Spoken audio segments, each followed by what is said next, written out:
Hello everyone, स्वागत है आप सभी का फिर से एक नई वीडियो में। आज की इस वीडियो में मैं आपके साथ लर्निंग कर्व डिस्कस करने वाली हूँ, मतलब कि अधिगम वक्र इसको बोलते हैं।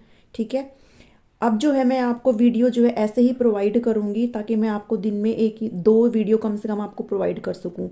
तो जो भी स्टूडेंट है जो मेरे से पढ़ रहे हैं उनको भी मुझे कंसिडर करना है, और मैं चाहती हूँ कि आपका जो सिलेबस है वो एस्टेट के एग्ज़ाम से पहले मैं आपका कवर कर दूँ। ठीक है, वैसे तो मैं आपको वीडियो बहुत ही छोटी प्रोवाइड करती हूँ, तो इसलिए आप दिन में 15 से 20 मिनट तो आप आराम से निकाल सकते हैं इनको देखने के लिए। ठीक है, तो चलिए वीडियो को शुरू करते हैं, और आप मुझे फीडबैक भी देना कि आपको बोर्ड पे ही वीडियो चाहिए या फिर आप ऐसे भी आप एडजस्ट कर लेंगे। ठीक है, मुझे आप ज़रूर कमेंट करना। लर्निंग ग्राफ अधिगम वक्र इसको बोलते हैं। अब ये होता क्या है, देखिए मैंने यहाँ पे आपको सिंपल डेफिनेशन लिखी है। आप पूरा जो मैंने प्रॉपर है आपको नोट्स भी इधर बनाए हैं, तो आप एज इट इज़ भी कॉपी कर सकते हैं। ठीक है, सब कुछ मैंने यहाँ पे कवर कर दिया है। The representation in graph form of the rate of learning over time और रिपीटेड एक्सपीरियंस। देखिए, आप समय के साथ और आपके एक्सपीरियंस के अकॉर्डिंग आपकी जो लर्निंग है वो किस रेट से बढ़ रही है या फिर किस रेट से वो घट रही है, इसको अगर आप ग्राफ पे अंकित कर देते हैं, अगर आप ग्राफ पे मेज़र करते हैं, तो इसी को ही क्या बोलते हैं, लर्निंग कर्व बोलते हैं। ठीक है, ये देखिए, जैसे ये आपका इधर टाइम है और इधर क्या है, आपकी अधिगम है यानी कि लर्निंग है। ऐसे ग्राफ पे आपकी जो लर्निंग रेट है उसको रिप्रेजेंट करना ही क्या कहलाता है, लर्निंग कर्व कहलाता है। ठीक है, सीखने की गति को ग्राफ पेपर पर अंकित करना ही क्या कहलाता है, अधिगम वक्र कहलाता है। समझे आप लोग यहाँ से। अब ये किसने दिया था, ये आपको अच्छे से याद रहना चाहिए है। ये एक जर्मन साइकोलॉजिस्ट थे, जर्मनी के मनोवैज्ञानिक थे, हरमन एबिंगोस। आप अच्छे से याद रखेंगे, हरमन एबिंगोस। ठीक है, अगर आपसे पूछे लर्निंग कर्व किसने दिया था, तो हरमन एबिंगोस ने दिया था।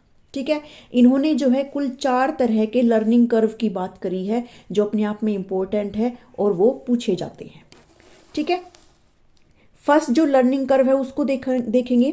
जो पहला जो लर्निंग कर्व है वो आपका है लीनियर कर्व। ठीक है, जिसको रेखीय वक्र बोलते हैं।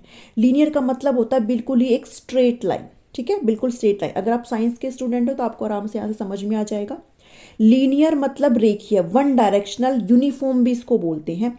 यूनिफॉर्म का मतलब होता है कुछ भी हो रहा है वो एक सिंपली क्या, एक स्ट्रेट लाइन में हो रहा है। जैसे मैंने यहाँ पे बनाए हैं कि समय के साथ ये इधर समय है और इधर अधिगम हो रहा है, और अधिगम जो है बिल्कुल एक ही रेखा में हो रहा है।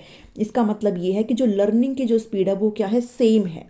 ठीक है, क्या है वो, सेम है, एक जैसी लर्निंग हो रही है ओवर टाइम। क्या है, कभी ऐसा हो सकता है कि आपकी जो लर्निंग है वो एक जैसी हो हमेशा, ऐसा नहीं हो सकता, ये पॉसिबल नहीं है। क्योंकि लर्निंग जो होती है वो कभी कम कभी ज़्यादा ऐसे ऊपर नीचे हो सकती है। कभी भी जो लर्निंग कर्व है या फिर जो लर्निंग की जो स्पीड है वो क्या नहीं हो सकती, वो सेम नहीं हो सकती। ठीक है, तो मनुष्य की जो सीखने की दर है समय के साथ एक समान नहीं रहती, इसमें उतार चढ़ाव होता रहता है। ठीक है, तो यहाँ से आपको ये समझ में आया। सेकंड है आपका उनतोदर वक्र। ठीक है, इंग्लिश में आप लोग देख लीजिए, डिमिनिशिंग रिटर्न लर्निंग कर्व। अब इसको जो है कॉन्वेक्स कर्व भी बोला जाता है। आप लोग ये भी अच्छे से याद रखेंगे, क्या बोला जाता है, कॉन्वेक्स कर्व, जिसको उत्तल वक्र बोलते हैं। आगे आप समझेंगे तो आपको समझ में आ जाएगा। यहाँ पे अगर आप बात करेंगे तो ये होता क्या है, तो देखिए ये जो होता है ये नॉन यूनिफॉर्म होता है। नॉन यूनिफॉर्म का मतलब क्या होता है कि ये जो है ऐसे स्ट्रेट लाइन नहीं होता। ठीक है, ये स्ट्रेट लाइन नहीं होता, इसलिए इसको नॉन यूनिफॉर्म बोलते हैं। इसके जो लर्निंग की जो स्पीड है वो क्या नहीं होती, वो सेम नहीं होती। ठीक है, इसमें क्या होता है, प्रारंभिक समय में अधिगम दर अधिक होती है, परंतु समय बढ़ने के साथ साथ यह क्या हो जाती है, स्टैटिक हो जाती है, स्थिर हो जाती है। ठीक है, शुरुआत में जो लर्निंग की जो स्पीड है वो क्या होती है, अधिक होती है। मतलब देखो, ये शुरुआत में जो लर्निंग की स्पीड है वो क्या ज़्यादा है, लेकिन एंड तक आते आते ये क्या हो रही है, स्टैटिक यानी कि स्थिर होती जा रही है। ठीक है, तो ये क्या है आपका, ये आपकी रिटर्निंग लर्निंग कर्व है। ठीक है, इसमें क्या होता है, पहले इंक्रीज होती है लर्निंग कर्व। ठीक है, पहले इंक्रीज होता है और बाद में क्या होता है, डिक्रीज होता है। इसलिए इसको क्या बोलते हैं, नेगेटिव विद लर्निंग भी इसको बोला जाता है। ये नाम आपको अच्छे से याद रखना है, पहले इंक्रीज होता है फिर डिक्रीज होता है, इसलिए इसको नेगेटिव विद लर्निंग भी बोलते हैं। और इसी वजह से इसको नेगेटिव एक्सेलरेशन कर्व भी बोलते हैं, NAC यानी कि ऋणात्मक उन्नति वक्र भी इसको बोलते हैं। आप लोग ये भी अच्छे से याद रखेंगे। और ये जो शेप बनती है इसको हाइपरबोला शेप इसके अंदर ये बनती है। ठीक है, आप लोग इसको भी अच्छे से याद रखेंगे। नेक्स्ट है आपका इंक्रीजिंग रिटर्न लर्निंग कर्व। अब देखिए इसमें डिक्रीज हो रहा था ना, लर्निंग का जो ग्राफ था वो पहले ज़्यादा था, लेकिन वो पहले कम हो फिर बाद में कम हो रहा था, इसलिए इसको डिक्रीजिंग में था। लेकिन अभी क्या है, इंक्रीजिंग रिटर्न लर्निंग कर्व, यानी कि जो लर्निंग कर्व है वो बाद में इंक्रीज हो रहा है, पहले कम था लेकिन बाद में इंक्रीज हो रहा है। इसको नत्तोदर वक्र भी बोलते हैं।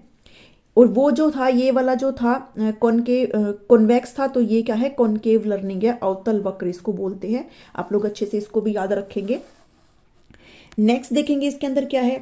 देखिए इसमें जो है प्रारंभ में अधिकतम दर इसमें कम होती है, यानी कि जो लर्निंग की जो रेट है वो इसमें इनिशियली क्या होती है, स्लो होती है, कम होती है। लेकिन जैसे जैसे टाइम बढ़ता है तो इसकी जो लर्निंग की जो रेट है वो क्या हो जाती है, अधिक हो जाती है। इसमें क्या था, ऊपर वाले में था कि जो लर्निंग की जो रेट थी वो पहले थी ज़्यादा लेकिन बाद में कम हो रही थी, इसलिए इसको नेगेटिव विद लर्निंग बोल रहे थे। लेकिन इसमें जो है लर्निंग की रेट पहले क्या है, कम है, और बाद में क्या हो रही है, ज़्यादा हो रही है। तो इसमें क्या है, इसलिए इसको पॉजिटिव विद लर्निंग बोलेंगे। ठीक है, समझे आप यहाँ से। पहले क्या है, लर्निंग स्लो है, डिक्रीज हो रही है, लेकिन बाद में लर्निंग क्या हो रही है, इंक्रीज हो रही है। ये देखिए पहले क्या है, यहाँ पे स्लो हो रही है, लेकिन बाद में ये देखिए ऊपर क्या हो गई है, इंक्रीज हो गई है। इसलिए इसको क्या बोलते हैं, पॉजिटिव लर्निंग बोलते हैं। पॉजिटिव एक्सेलरेशन कर्व PAC इसको बोला जाता है, और ये J आकार का होता है। ठीक है, आपसे ना कहीं से भी क्वेश्चन यहाँ पे पूछे जा सकते हैं। Fourth one is mixed learning curve, जिसको मिश्रित वक्र बोलते हैं। इसको मिश्रित वक्र इसलिए बोलते हैं क्योंकि इसमें कॉनकेव और कॉन्वेक्स दोनों का ही मिश्रण होता है। ठीक है, इसमें कॉनकेव भी है यानी कि नेगेटिव विद लर्निंग, और पॉजिटिव विद लर्निंग, और कॉन्वेक्स यानी कि नेगेटिव विद लर्निंग, दोनों ही इसमें कंबाइन करते हैं। अब ये जो है वो S टाइप का वक्र बनता है इसके अंदर। कैसा बनता है, S टाइप का। ये S टाइप का बन रहा है। ठीक है, तो आपसे अगर पूछे भी S टाइप का किस में बनता है, तो आप बताएंगे मिक्स्ड लर्निंग कर्व में बनता है। समझे आप यहाँ से। उसके बाद ये जो कर्व है ना, वो बेस्ट कर्व होता है, क्योंकि जो मेनली जो किसी भी इंडिविजुअल के अंदर ये वाला कर्व पाया जाता है कि कभी जो लर्निंग हो रही है वो इंक्रीज हो रही है, और कभी लर्निंग कैसी हो रही है, डिक्रीज हो रही है। ठीक है, लेकिन जो लर्निंग है वो स्टॉप नहीं हो रही है, लर्निंग रुक नहीं रही है। हो सकता है लर्निंग पहले कम हो और फिर ज़्यादा हो। ठीक है, देखिए जैसे पहले यहाँ इंक्रीज हो रहा था, फिर यहाँ पे डिक्रीज हुआ। ठीक है, ऐसे करके क्या होता है कि कभी इंक्रीज कभी डिक्रीज हो सकता है, लेकिन ना तो एक जैसा होता है, यूनिफॉर्म होता है, और ना ही ये रुकता है। ठीक है, इसलिए ये वाली जो है बेस्ट मानी जाती है। अब ये जो है टॉपिक अपने आप में बहुत इंपॉर्टेंट है, लर्निंग प्लेट्यू। यहाँ से क्वेश्चन आते हैं। अधिगम का पठार किसको बोलते हैं। अधिगम का पठार को अगर मैं सिंपल लैंग्वेज में आपसे बात करूं, तो जब आप कभी भी कोई भी लर्निंग करते हैं ना, तो उस लर्निंग के दौरान अगर कहीं पे आपका कुछ भी, मान लीजिए आप कोई लर्निंग कर रहे हैं और बीच में अगर आप कुछ, आपकी जो प्रोग्रेस, आपकी जो लर्निंग है वो रुक जाती है ना, मतलब कि या फिर स्टेडी हो जाती है, स्थिर हो जाती है, लेकिन वो बिल्कुल कंप्लीटली बंद नहीं होती है, तो वो क्या होता है, वो आपका लर्निंग का पठार है, जहाँ पे आपकी प्रोग्रेस क्या है, जीरो है, जहाँ पे लर्निंग की कोई भी प्रोग्रेस नहीं है। लेकिन स्टॉप नहीं है, हम यहाँ ये नहीं कह सकते कि लर्निंग बिल्कुल ही रुक गई है, प्रोग्रेस नहीं है लर्निंग के अंदर। सीखने की इस प्रकार की अवस्था जिसमें सीखने की उन्नति रुक जाती है, इस अवस्था में अधिगम वक्र ऊपर चढ़ने के स्थान पर समानांतर चलने लगता है। मतलब कि ऊपर जाने की बजाय क्या चलने लगता है, वो समानांतर चलने लगता है, और अधिक देर तक कोई प्रगति उसमें दिखाई नहीं देती, मतलब कि कोई भी प्रोग्रेस उसमें दिखाई नहीं देती। इस पाठ स्थल को फ्लैटर्ड सरफेस को अधिगम का पठार, प्लेट्यू ऑफ लर्निंग कहते हैं। आप डायग्राम के माध्यम से इसको समझिए। देखिए जैसे ये टाइम है और ये आपकी परफॉर्मेंस है। ठीक है, जैसे आपकी यहाँ पे फास्ट लर्निंग हो रही थी, ठीक है, फास्ट लर्निंग हुई, लेकिन ये एक ऐसा दौरान आया जिसमें आपका जो है कोई भी प्रोग्रेस नहीं हुई, फिर से आपकी फास्ट लर्निंग हुई, तो ये जो ड्यूरेशन है ना जिसमें आपकी कोई प्रोग्रेस नहीं है, यही क्या है, आपका लर्निंग प्लेट्यू है।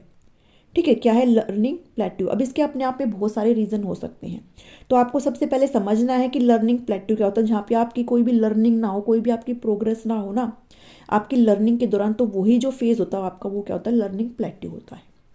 ठीक है, नेक्स्ट देखिए आप, नेक्स्ट जो है आपका कोजेज ऑफ प्लेट्यू हम डिस्कस करेंगे। भाई क्या कारण है इस प्लेट्यू के बनने के, इस पठार के बनने के, आखिर क्या कारण है कि आपकी जो लर्निंग है वो क्या हो जाती है, एकदम से थोड़ी सी रुक जाती है। ठीक है, तो इसकी कमी क्या हो सकती है, मोटिवेशन।